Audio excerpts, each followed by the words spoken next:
Еще бы. Еще. Отлично, упали. Задор, юмор и приподнятое настроение. В разминке с большим удовольствием участвуют все. Только после нее начинается распевка.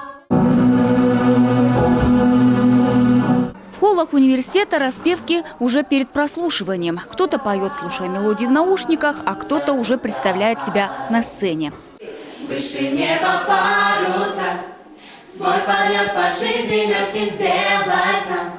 Вокальный ансамбль «Юнь-Войс» из Владивостока до Коми добирался сутки. Долгие перелеты и часы ожидания в аэропорту ребятам не помешали второй раз поучаствовать на универвидении.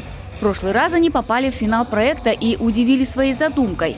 Что ждет зрителей и жюри, гости пока не раскрывают. Говорят лишь, что поменяли формат выступления. Она очень легкая, потому что она про жизнь, про любовь. И она, можно сказать, про наш край, что море, потому что мы живем возле моря, и это как бы наш... Да и в принципе она про нас, про наше поколение.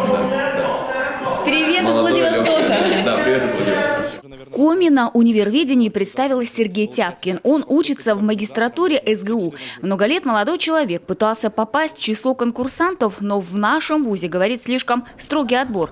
Только в последний учебный год певцу удалось предстать перед жюри. Вчера пел «Let My People Go» Луиса Армстронга. По оценкам, в принципе, неплохо. 61 балл из 70 возможных. Это хороший результат. Пока что по баллам я 18-21. У нас несколько человек на этой позиции. Но в финал придут только 12. Поэтому сегодня нужно сделать все возможное и сделать последний рывок. Сегодня пою Муслима Магомаева «Чертово колесо».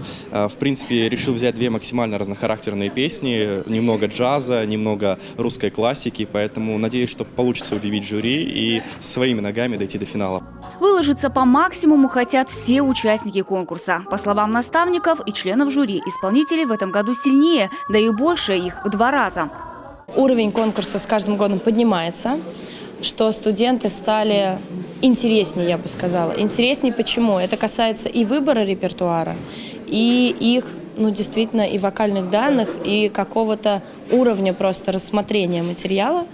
Не могу сказать, что они прям все глубоко, и допоняли тот материал, который они взяли, но даже то, что они уже начали брать другие совершенно высоты и другие совершенно даже стилевые пласты, это очень круто. То есть радует то, что прям чувствуешь, что конкурс растет из года в год. Это классно. Валерия Смирнова из Тюменского университета не смогла вовремя добраться до Сыктывкара, и поэтому обе песни исполнила в один день. Наставники стараются идти навстречу конкурсантам. Я вам честно могу сказать, что у меня все оценки были завышены. Объясню почему. Потому что мы не знаем, что будет сегодня, и поэтому на многие вещи не обращали внимания. Я думаю, что и другие члены жюри. Поэтому, вот если честно, то из 42 номеров поставлен номер вот так прям сразу, чтобы его можно ничего с ним не делать, только один. Все остальные нужно все менять и все переделывать.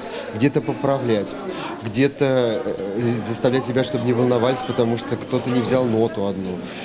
Актерски. Всех переодевать практически нужно.